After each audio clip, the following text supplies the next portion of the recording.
Hello, I'm Tara Brabazon. I'm the Dean of Graduate Research at Flinders University, and welcome to vlog 70. Wow, 70.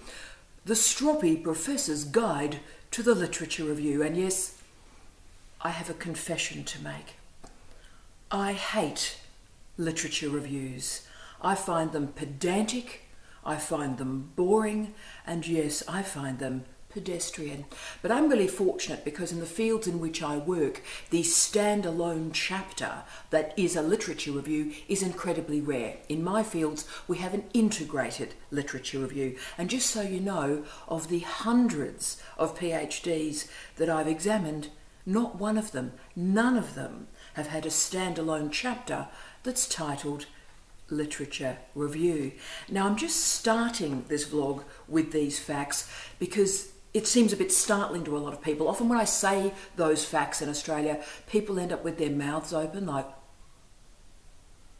And I just want to remind people that there's lots of different ways of organising knowledge, lots of different ways of confirming originality. But often in Australia, the commitment to the self-standing literature review appears almost evangelical. So there are lots of different ways in which you can organise your research. I've already talked about the strategy that's most common in my fields, and that is the integrated literature review. So your thesis, or indeed your book, or indeed your refereed article, have a series of headings, and as part of that, integrated in with the rest of the argument and debate, is the literature review. So it's certainly not a self-standing chapter. Really matters, really interesting. So I just want to raise that because there are lots of different ways in which we can configure a PhD, lots of different ways in which we can structure our knowledge. And I think that's always been my worry with the phrase research training. The phrase research training is relatively new. 15 years ago, it was very rarely mentioned, but research training as it's currently configured so often looks like we're painting by numbers. So do this, do that, do that, do that, and you've got yourself a literature review. Well, you know what? Research by its very definition is filled with surprises. It's not predictable. If research was predictable, then we wouldn't be doing it. So I really want to talk today about the importance of enlivening your literature review and exploring really fresh relationships between form and content, and your content in context. So I'm providing 10 quick tips for you. If you do want to write that standalone chapter that is a literature review, that's great. That is your choice. Most people do in contemporary Australia. And so let me provide 10 very quick tips to ensure it's sharp, it's edgy, and the most important thing that I want for you is, and this is just offering an examiner's perspective on this, I'm trying to avoid your poor examiner reading your literature review paragraph after paragraph after paragraph and basically saying, please, please, please, when will this chapter ever end? And trust me, examiners do that. So Tara's tip 1, remember that the literature review is a frame. It must have an organising principle. So literature reviews are not, obviously, the review of everything that's ever been written on a topic through time. What it must do is provide the organising principle for your PhD. And what that means is it must provide the foundation and the frame to confirm your original contribution to knowledge. That is its job. So remember, and this is the first big truth here, remember, be very clear what is included in your literature review and what is excluded in your literature review, and state that overtly on the first page of your chapter. State clearly, this is the area I'm investigating, these are the areas of literature I am not investigating, and why. And that protects you, because it means the examiner can't say, well, you didn't address these issues. You can say, I didn't address those issues, I stated that overtly in my literature review, and there are the reasons why I didn't go into those areas. Important. 2, always hold on to the purpose of a literature review in the context of your thesis or your research project. What I say to my students and anyone else that asks for advice on this topic is really clear. Before you start reading, and certainly before you start writing, I want you to sit down and write one sentence. One sentence. What are you hoping to get out of this literature review? What is the point of this literature review in the context of your thesis, in the context of your research? So what are you looking for? What are the imperatives of this literature review to enliven your PhD? I had a wonderful student I was talking with a couple of weeks ago who's doing a great PhD on health literacy. Great area, big fan of it myself, wonderful. And he realised, tragically, after spending some weeks doing his literature review, that actually he was focusing on all these other areas, and the key bit of the literature review is actually the phrase health literacy. Health literacy is defined differently around the world, and at the moment the North American definition of health literacy is tending to dominate and wash out and wipe out other definitions that actually may be better and more effective to enable research. So he suddenly realised the organising principle of his literature review needed to be conceptual around the phrase health literacy. So just make sure in one sentence you actually know what you're doing, you know what the point of this literature search actually is. 3, you had one job. No, the point of a literature review is actually one job. You have one job in the PhD, and that is you are finding a gap in the literature. Literature reviews in the rest of your research life may have different priorities and imperatives, but for a PhD, a literature review is locating a gap. And that is the gap that you'll be filling through your research. Your PhD is about finding an original contribution to knowledge. And in these vlogs, I use that phrase a lot because that's the point. That's what you're doing. If you're not finding an original contribution to knowledge, then you're not doing a PhD. So the easiest way to fail a PhD is to assume that you've made an original contribution to knowledge rather than proving that you've made an original contribution to knowledge. Remember, your examiners know the field. That's why they are examiners. So if you are stating at some point in your PhD, this is my original contribution to knowledge, and your examiners know that an article was written in 1984 that actually had already found that original contribution to knowledge, they are going to call you out on that. So the point of a PhD is to show your wares and to confirm that you know the field so well that you've been able to pinpoint the gap into which your thesis can be situated. 4, remember to be accurate and rigorous. A very important part of what we are examining in a PhD is your capacity to abide by and demonstrate academic protocols and academic literacies. So please make sure, please, that your note-taking is immaculate. Your note-taking must be rigorous and clear to enable your referencing as you come to write the PhD. Remember, your thesis is going to go through Turnitin.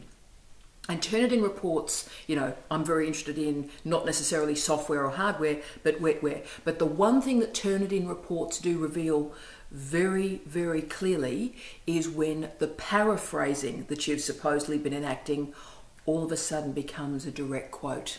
So in a Turnitin report, you can see when bad note-taking has taken place and a student has, inverted commas, paraphrased when it's actually a direct quotation. So remember, use good note-taking and ensure your academic protocols are in place, because one truth here, whenever we've got a problem with plagiarism that's revealed by Turnitin or other means, invariably it comes from the literature review chapter.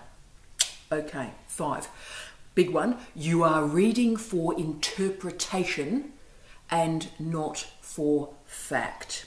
So make sure with everything that you're reading, you ask yourself why. You're not reporting facts, you are reporting interpretation. I'll state that again. You're not reporting facts, you're reporting interpretation. So literature reviews are actually not about facts, they're about the interpretation to that fact.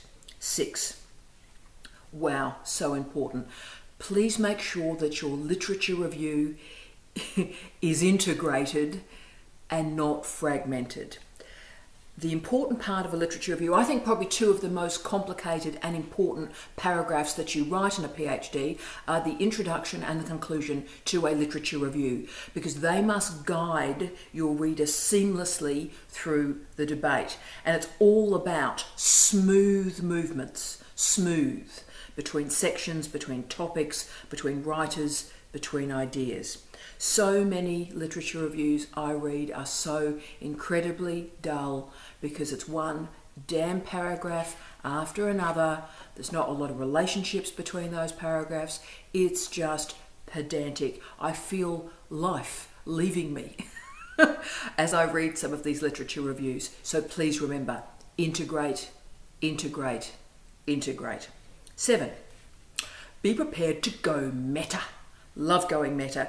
Meta-analysis is the higher analysis, meta is above. So when you can reflect on the big picture, that is the best literature review. Too often literature reviews become this paragraph after paragraph after paragraph dealing with minutiae. But actually this is a PhD and we need to see if you can do the top order thinking. Go meta, see the big picture, engage the small scholar, engage the small article or book, but show the meta component, the bigger component that derives from that smaller point. So it is very important in a literature review that you prove to your examiner that you can manage that higher order of analysis. Don't focus on the what, focus on the why. Why was that book written? Why was that study undertaken? How were the methods? Were they effective methods? Were they really a bit dodgy methods? Were they claiming causality when really it was a correlation? So go meta as much as you can.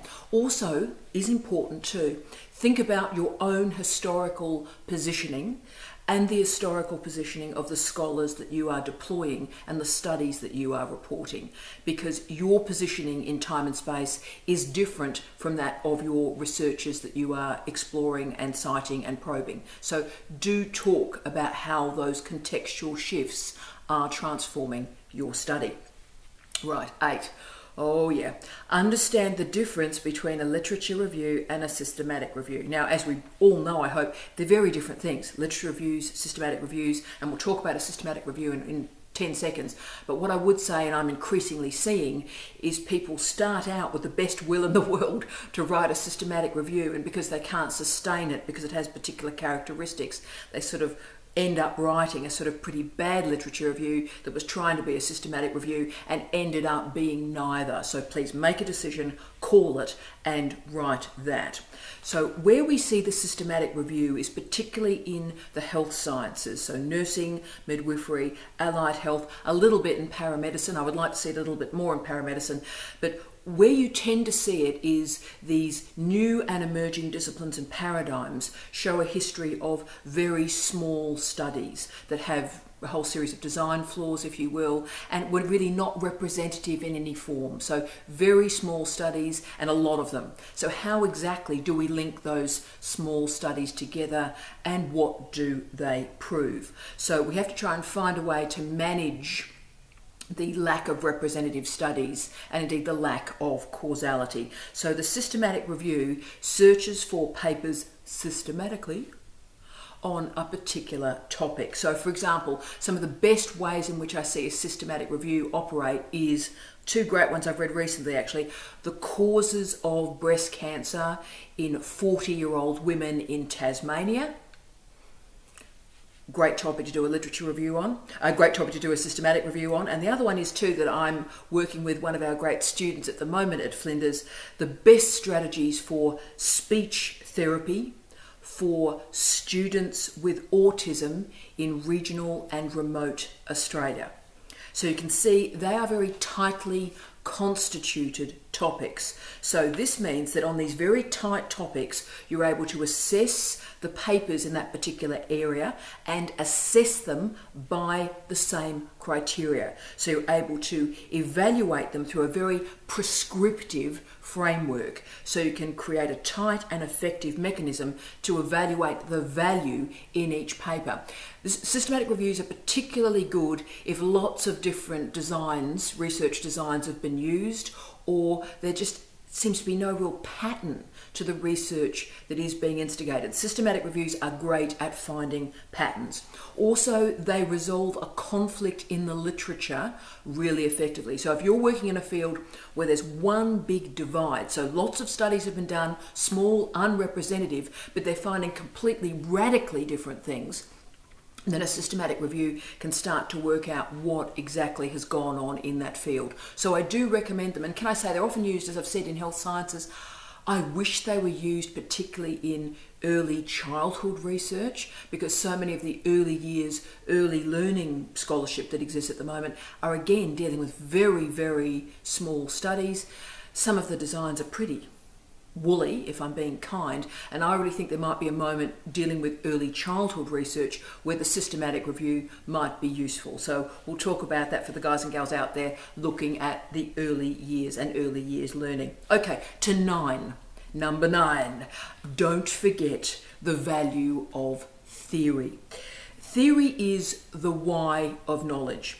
Lower order thinking focuses on the what and the how of knowledge. So theory is the key moment in the construction of knowledge. So please have a theoretical awareness as you move through your literature review. You all know how horrified I am at the idea that there is also like a theory chapter. There's a literature review chapter and there is a theory chapter. Like the rest of the thesis is not theory, that of course is fact. Well, that is empiricism, and that's a problem. So try as best you can to align epistemology, ontology and methodology. If you're doing that well and you see those relationships, you're doing fantastically. 10. Use signposts in your literature review. Big tip for punters. Literature reviews, when they are a self-standing chapter, really must be organised with great effectiveness. They must be structured well. And the sections really matter. So what I recommend when I'm talking to students about creating a good literature review in this way as a self-standing chapter, I remind them the literature review is the spine of your thesis. Like the spine of the body, it is the spine of your thesis. It is holding everything together and make sure that your project is standing upright and facing the world. So when you're writing your literature review, you might want to have a lot of headings. So put in a hell of a lot of headings on the way through because they're acting like vertebrae. So when you're just starting your literature review, put in lots and lots and lots of headings, lots and lots and lots of vertebrae. And as you start to write through the literature, find the patterns, the links, the relationships, you'll find you'll be able to remove many, nay, most of those headings, and the spine will still be upright for you. But at the start, do feel comfortable putting in lots of headings to signpost your journey through knowledge. Now, knowledge can be really boring, but really it doesn't have to be. I always say enliven your research. Enliven it by showing how much you know and your confidence and your competence with the work of others. Remember, you are proving originality here because you are fabulous. You've read the field, you know the field, you respect the field, but you are building on it. And that's why you're a fantastic PhD student. So I hope you're well. From Stroppy Tara this week, I wish you love, light and peace. Tea out.